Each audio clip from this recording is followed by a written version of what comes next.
শুনছেন অজানা সত্যের সত্য ভৌতিক ঘটনা সিরিজের আরও একটি নতুন মারাত্মক হরর পডকাস্ট। আপনাদের সঙ্গে রয়েছি আমি রাজর্ষি। বন্ধুরা, আজকের এই এপিসোডে আমি যেই ঘটনাটা তোমাদেরকে শোনাতে চলেছি সেই ঘটনা বিষয় আমি বেশি কিছু বলতেই পারবো না, কারণ এরকম ধরনের ঘটনা আমাদের এই অজানা সত্যে প্রথমবার শোনানো হচ্ছে। আর এই ঘটনাটা যখন আমি ঘরে বসে পড়ছিলাম আমিও রীতিমতো চমকে উঠেছি। আশা করছি এই ঘটনাটা আপনাদেরও অনেক ভালো লাগবে এবং আপনারা শিহরিত হবেন। আজকের এই এপিসোডের এই ঘটনা বিষয় যেহেতু বেশি কিছু ব্যাখ্যা করতে পারবো না, সেই কারণে আমি ইন্ট্রোটাও বেশি বড় করব না। আমরা সরাসরি ঘটনার দিকে চলে যাব। তার আগে আপনাদের সকলকে আরও একবার মনে করিয়ে দিই, আপনারাও যদি আপনাদের জীবনে ঘটে যাওয়া কোনো সত্যি ভৌতিক ঘটনা অথবা কারোর মুখ থেকে শোনা কোনো ভৌতিক ঘটনা যদি আমার সঙ্গে শেয়ার করতে চান এবং যদি চান আপনাদের ঘটনাও এই চ্যানেলে শোনানো হোক, তাহলে আপনারা ডেসক্রিপশন বক্সের প্রথমেই একটি ইমেল আইডি দেখতে পেয়ে যাবেন, ojanasotto15@gmail.com। এই ইমেল আইডিতে আপনারা আমাকে ঘটনা লিখে পাঠাতে পারেন। এছাড়াও আরও সহজ পদ্ধতি রয়েছে, সেই ডেসক্রিপশন বক্সে আমার হোয়াটসঅ্যাপ নাম্বার দেওয়া রয়েছে। আপনারা আমাকে হোয়াটসঅ্যাপ করুন এবং ঘটনা লিখে পাঠিয়ে দেন। সমস্ত রকম ঘটনা পাঠানোর লিঙ্ক ডেসক্রিপশন বক্সে দেওয়া রয়েছে, আপনারা অবশ্যই চেক করে নেবেন। আমাকে ফেসবুকে এবং ইনস্টাগ্রামে ফলো করতে ভুলবেন না। চট করে লাইক করে দিন, কমেন্ট করে দিন এবং এই চ্যানেলে নতুন থাকলে চ্যানেলটিকে অতি অবশ্যই সাবস্ক্রাইব করে দিন। আজকের এই ঘটনা অনেক মারাত্মক হতে চলেছে। শুরু করছি ঘটনা। ঘটনা লিখে পাঠিয়েছেন দেবজিৎ দাস। তিনি যেরকম করে লিখেছেন আমি সেরকম করেই পড়ে শোনাচ্ছি। নমস্কার রাজর্ষিদা, কেমন আছো? আশা করছি তুমি এবং তোমার অজানা সত্য পরিবারের সমস্ত শ্রোতা বন্ধুরা অনেক ভালো আছে। বেশ কয়েকদিন ধরে তোমার চ্যানেলের প্রতিটা পডকাস্টগুলোকে শুনছি এবং আমার বেশ ভালো লাগছে। তাই আজ তোমার জন্য একটা ঘটনা লিখে পাঠালাম। এই ঘটনাটা আমি আমার কাকার মুখ থেকে শুনেছি। আমি যেমনটা শুনেছি তেমনটাই তোমাকে লিখে পাঠিয়েছি। যদি কোনো ভুল ত্রুটি করে থাকি আমাকে মার্জনা করো। আর ঘটনা শুরু করার আগে আমি ধন্যবাদ জানাই সেই সমস্ত শ্রোতা বন্ধুদেরকে যারা নিয়মিত অজানা সত্যে এরকম ধরনের ভয়ানক ঘটনা শেয়ার করছে। আশা করছি রাজর্ষিদা আজকের এই ঘটনার মাধ্যমে আমিও সেই শ্রোতাদের মধ্যে একটা জায়গা করে নিতে পারবো। বেশি কথা না বাড়িয়ে শুরু করছি ঘটনা। ছোট্ট একটা গ্রাম, নাম ভবানীপুর।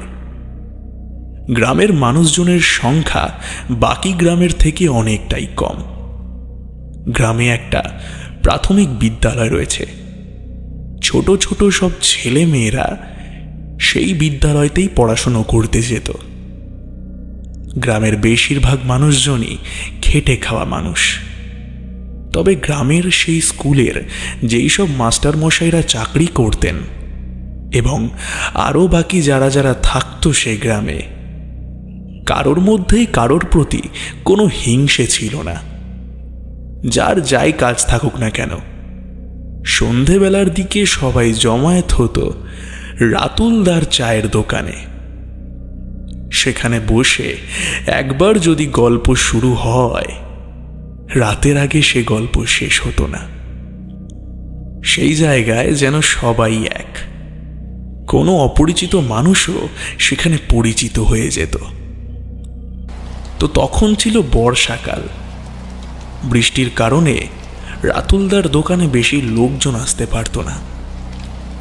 তো এমনই এক বর্ষাকালের সন্ধেবেলায় অনবরত বৃষ্টি হচ্ছে। ছাতা মাথায় নিয়ে দৌড়ে দৌড়ে ভবেশবাবু রাতুলদার দোকানে ঢুকলেন। অর্ধেক ভিজেই গেছেন তিনি। দোকানে এসে দেখলেন শহীদুলদা, রাতুলবাবু এবং সৈকতবাবু তিনজনে মিলে বসে রয়েছেন। তারা তিনজনে চা খেতে খেতে আড্ডা দিচ্ছেন। আমিও রাতুলদাকে একটা চা দিতে বলি এবং আড্ডায় যোগ দিই। শহীদুলদা হলো আমাদের গ্রামের সেই বিদ্যালয়ের হেডমাস্টার। গল্প শুরু হলো আমাদের হঠাৎ করে। আমি সেখানে বসতেই শহীদুলদা গল্প জুড়ে বসলেন। রাতুলদার চায়ের দোকানটা এমন একটা জায়গায় যে রাতের বেলায় এখানে আসতে কেমন যেন একটা লাগে।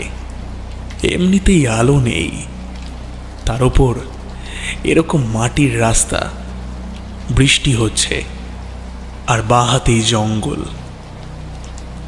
তখন আমি বলে উঠি, ভয় পাও নাকি শহীদুলদা? শহীদুলদা বলল, কেন, তুমি ভয় পাও না? আমি বলি, না, আমি এইসবে বিশ্বাস করি না। কোনোদিনও এমন কোনো জিনিস আমার চোখের সামনে ঘটেও নি, আর আমি এইসব মানিও না। এমন সময় দোকানের ভেতর থেকে একটা অচেনা কণ্ঠ ভেসে আসলো। তাকিয়ে দেখি এক লোক গায়ে চাদর জড়িয়ে বসে রয়েছে। দোকানের কোণার দিকটা বড্ড অন্ধকার। সেই লোকের মুখটা স্পষ্ট বোঝা যাচ্ছে না। তার কণ্ঠস্বর শোনার পর আমার বুকটা কেমন যেন চমকে উঠেছিল, কারণ দোকানে ঢোকার আগে আমি লোকটিকে দেখতেই পাইনি। আমি ভাবিনি যে ভেতরে কেউ একজন বসে রয়েছে। তিনি তখন বলে উঠলেন,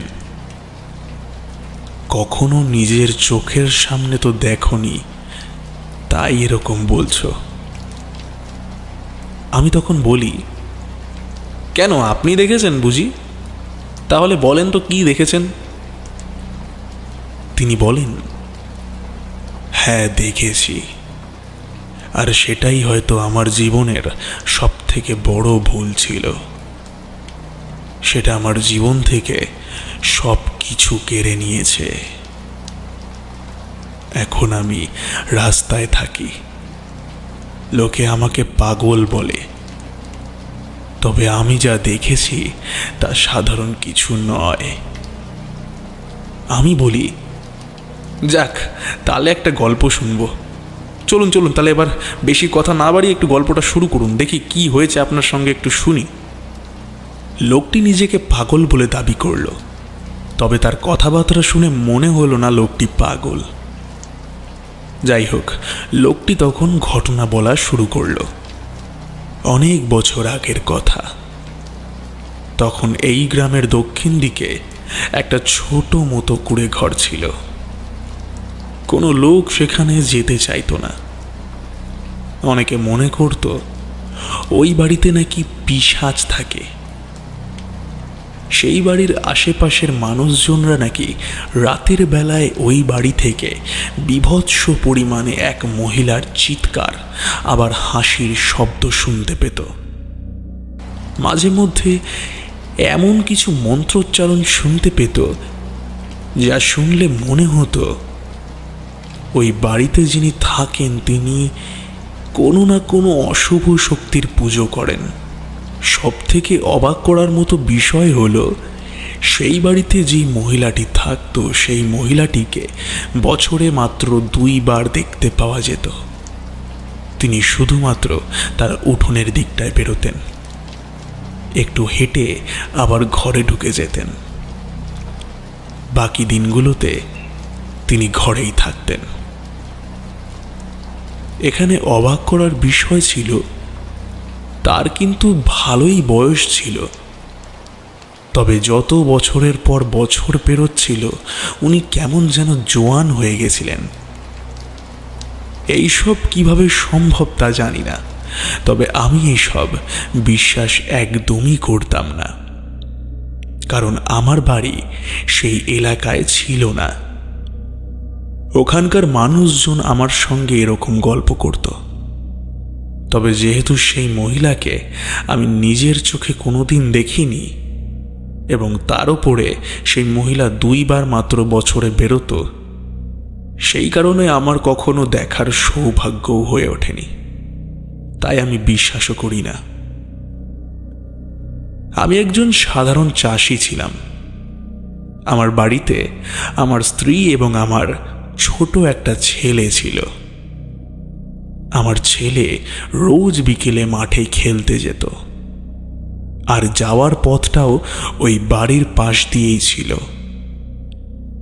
বিশ্বাস করতাম না ঠিকই, তবে আর যাই হোক, ওটা আমার ছেলে। একটু হলেও ভয় করত, তাই বলতাম সন্ধে হওয়ার আগে আগে বাড়ি ফিরবি। আমার ছেলেটা সত্যিই ভালো ছিল, কথা শুনত, সন্ধ্যা হওয়ার আগে খেলে ধুলে ঠিক বাড়ি ফিরে আসত। সেই দিন কোনো কারণে আমি বাড়ি ছিলাম না। আমার ছেলে বিকেলবেলায় খেলতে গেছিল সেই মাঠে। অনেক সন্ধ্যা হয়ে যায়, তবে আমার ছেলেটা সেদিন বাড়ি ফিরছে না। এই ভয়তে আমার স্ত্রী সেই সন্ধেবেলায় বাইরের দিকে বেরোয় এবং সেই মাঠের দিকে রওনা হয়। রাস্তা দিয়ে হেঁটে যেতে যেতে আমার স্ত্রী যখন সেই বাড়িটার সামনে পৌঁছায়, হঠাৎ করেই সেই বাড়ির ভেতর দিয়ে কেমন যেন জোরে জোরে মন্ত্রোচ্চারণের শব্দ শুনতে পাওয়া যায়। আমার স্ত্রীর গাটা কেমন যেন ছমছম করছিল, জানি না, তবে তার শরীরটা নাকি ভারী ভারী হয়ে আসছিল। এমন সময় হঠাৎ করেই আমার স্ত্রী আমাদের ছেলের হাসির শব্দ সেই বাড়ির ভেতর দিয়ে শুনতে পায়।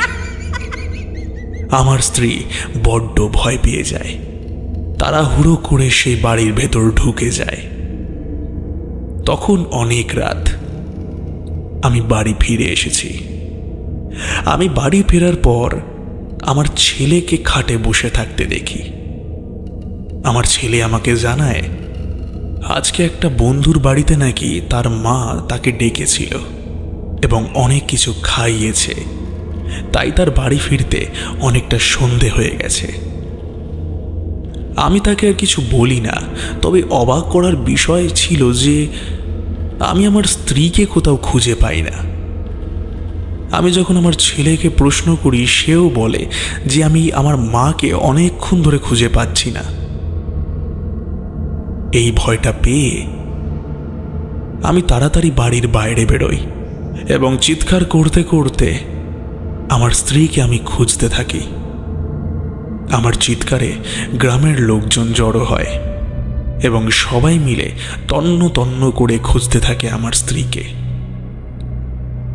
এমন সময় খুঁজতে খুঁজতে সেই পিশাচ বাড়ির ভেতরে আমার স্ত্রীকে নাকি অজ্ঞান অবস্থায় পাওয়া যায়। আমি ছুটে চলে যাই সেখানে এবং আমি দেখতে পাই আমার স্ত্রীর নিথর দেহ সেখানে পড়ে রয়েছে। বাকি সবাই সেই বাড়িতে ঢুকতে ভয় পাচ্ছিল, তবে আমি মনে সাহস নিয়ে আগে আগে ঢুকে যাই, যেহেতু ওটা আমার স্ত্রী। আমি আমার স্ত্রীকে যখন উদ্ধার করতে যাব, এমন সময় বাঁ দিকে সেই বাড়ির দরজার দিকে তাকিয়ে আমি যা দেখতে পাই, সেটা দেখার পর আমার পায়ের তলা থেকে মাটি সরে যায়। আমার স্ত্রী একদম সেই বাড়ির দরজার সোজাসুজি অজ্ঞান হয়ে পড়েছিল, আর বাড়ির দরজাটা খোলা ছিল। সেই সোজাসুজি তাকিয়ে আমি দেখতে পাই সেই মহিলার নিথর দেহ সেখানে পড়ে রয়েছে। তার চোখগুলো কেমন যেন খোলা, মুখে একটা অদ্ভুত হাসি। সেই মহিলাটি আমার স্ত্রীর দিকে একভাবে তাকিয়ে রয়েছে। তার সারা শরীরে রক্ত। আমার বুঝতে বাকি রইল না যে মহিলাটি মারা গেছে, কেউ যেন তাকে মেরে দিয়েছে। আমি আর 7-5 না ভেবে আমার স্ত্রীকে সেখান থেকে উদ্ধার করি এবং তাড়াহুড়ো করে বাড়ি নিয়ে যাই। বাড়িতে নিয়ে আসার পর আমি কবিরাজ ডেকে আনি এবং আমার স্ত্রীর জ্ঞান ফেরে। আমি প্রথম খুশি হই, তবে অবাক করার বিষয় হলো, আমার স্ত্রী যখনই জ্ঞান ফেরে তখনই আমাদের ছেলেকে দেখে ও কেমন যেন করতে থাকে। বারবার বলে, ও আমাদের ছেলে নয়, ও আমাদের ছেলে নয়, ওকে মেরে ফেলো, ওকে মেরে ফেলো। এই বলে আমার ছেলের গলা টিপে ধরে। আমি কোনো রকম ভাবে আমার স্ত্রীকে আমার ছেলের কাছ থেকে ছাড়াই এবং খুব জোরে একটা চড় মেরে দিই। আমার স্ত্রী তারপর একটু শান্ত হয়। এরপর আমাদের খুবই কষ্টে দিন কাটতে থাকে। দিন দিন আমি আমার স্ত্রীর মধ্যে কিছু পরিবর্তন লক্ষ্য করি। আমার স্ত্রী আমার ছেলেকে দেখতেই পেত না, সারাক্ষণ খালি মারত। আমি কাজের সূত্রে বাড়ি থেকে কোথাও যেতেও পারতাম না। সবসময় মনে হতো আমি যদি বাড়ি থেকে বেরোই, আজ আমার ছেলেটার হয়তো শেষ দিন। আমার স্ত্রী কেমন যেন পাগলের মতো আচরণ করে। নিজের চুল নিজে ছিঁড়ে কেমন যেন গিট পাকিয়ে পাকিয়ে রেখে দিত। মাঝে মধ্যে খুব জোরে জোরে হাসতো এবং আমার ছেলেকে যাচ্ছে তাইভাবে গালাগাল দিত। মাঝে মধ্যে ঘরের কোনায় বসে কি যেন বিড়বিড় করত। ভালো করে শুনলে বুঝতে পারতাম কেমন যেন মন্ত্র উচ্চারণ করছে সে। আমি বুঝতে পারিনি তার কি হয়েছে। এছাড়াও রাতের বেলা মাঝে মধ্যে আমার স্ত্রী ঘরের দরজা খুলে কোথায় যেন পালিয়ে যেত। আমি গিয়ে গিয়ে খুঁজে আনতাম। সারা গ্রামের লোক জেনে গেছিল যে আমার স্ত্রীর কিছু একটা হয়েছে। একদিন রাতের বেলায় আমি, আমার স্ত্রী এবং আমার ছেলে তিনজনে শুয়ে পড়ি এবং জেগে জেগে আমি ভাবতে থাকি যে পরের দিন আমি ওঝা ডাকব এবং আমার স্ত্রীর কি হয়েছে সেটা আমি জানব। এরপর রাতের বেলা আমি ঘুমিয়ে পড়ি। রাত যখন 2টো কি 2:30 বাজে, আমি হঠাৎ করে দেখি আমার পাশে আমার ছেলে এবং আমার স্ত্রী দুজনেই উধাও। আমি রাতের বেলা বাইরে বেরোই এবং খুঁজতে খুঁজতে গ্রামের পুকুর পাড়ে চলে যাই। সেই পুকুর পাড়ে গিয়ে আমি যেই দৃশ্যটা দেখি তা দেখার জন্য আমি মোটেও প্রস্তুত ছিলাম না। আমি দেখি আমার স্ত্রী আমার ছোট ছেলেটাকে গলা টিপে ধরে জলের মধ্যে ডুবিয়ে রেখেছে। আমি জানি না কেন নিজের স্থানে নিজেই আটকে গেছিলাম। কেউ যেন চাইছিল না যে আমি দৌড়ে দৌড়ে সেই স্থানে যাই এবং আমার ছেলেটাকে বাঁচাই। আমার পাগুলো যেন আটকে আসছিল সেই মাটির সাথে। আমার উপস্থিতি অনুভব করে যখন আমার স্ত্রী পেছন দিকে ঘুরে তাকায়, আমি দেখি ওটা আমার স্ত্রী নয়। এটা তো সেই মহিলাটা, যেই মহিলাটাকে সেই পিশাচ বাড়িতে মৃত অবস্থায় আমি দেখেছিলাম। কি বিভৎস সেই মুখ! আমার ছেলেটাকে জলে ডুবিয়ে মারছে। আমার ছেলেটা ছটফট করছে, তবে ওকে বাঁচানোর মতো কেউ নেই। আমি যে এগিয়ে যাব আমি পারছি না। আমার চোখের সামনে আমার ছেলেটা মারা যায় এবং হঠাৎ করে সেই পিশাচ জোরে জোরে হাসতে থাকে এবং পুকুরের উপর দিয়ে হেঁটে হেঁটে কোথায় যেন মিলিয়ে যায়। এই দৃশ্য দেখার পর আমি সেই স্থানেই অজ্ঞান হয়ে যাই। গ্রামের লোকজন আমার জ্ঞান ফেরায়। আমি প্রচণ্ড পরিমাণে কষ্ট পাই এবং নিজেকে নিজেই মারতে থাকি। কেন সেদিন রাতের বেলায় আমি ঘুমিয়ে পড়লাম এই কথা ভেবে লোকজন আমাকে পাগল মনে করল। তারপর থেকে আমি এখন রাস্তাতেই থাকি। এই ঘটনা অনেক বছর আগের। এই ঘটনা শোনার পর চায়ের দোকানের রাতুল বাবু এবং আমি আর বাকি সবাই চুপ করে বসেছিলাম। এই ঘটনাটা শোনার পর আমাদের মনের মধ্যে জানি না কেন ভয় জন্মেছিল। আমি লোকটাকে জিজ্ঞেস করলাম যে সেই বাড়িটা কি এই গ্রামে এখনো আছে? লোকটি বলে, এখন সেই বাড়িটিকে ভেঙে দিয়ে সেখানে নতুন একটি বাড়ি হয়েছে। সেদিন রাতের বেলা আমরা সবাই বাড়ি চলে যাই। রাতের বেলা শুয়ে শুয়ে আমি লোকটার কথা ভাবতে থাকি। মনে করি যে লোকটার সাথে আরও একবার দেখা করব। পরের দিন চায়ের দোকানে যখন আসি তখন মনে করি হয়তো লোকটা আসবে। তবে তারপর থেকে সেই লোকটাকে আমি গ্রামে কোথাও দেখতে পাইনি এবং লোকটি আর কখনো সেই চায়ের দোকানে আসেনি। দাদা, এই ছিল আমার কাকার মুখ থেকে শোনা একটি ভয়ঙ্কর ঘটনা। আশা করছি এই ঘটনাটা তোমার ভালো লাগবে। ভালো লাগলে অবশ্যই পড়ে শুনিও। যদি কোনো ভুল ত্রুটি করে থাকি লেখায় তাহলে মার্জনা করো আর একটু কারেকশন করে নিও। জানি তুমি খুব ভালো করে উপস্থাপন করবে। ভালো থেকো, সুস্থ থেকো এবং অজানা সত্য পরিবারের সকল শ্রোতা বন্ধুদেরকে জানাই অসংখ্য পরিমাণে ধন্যবাদ আমার এই ঘটনাটিকে শুনবার জন্য।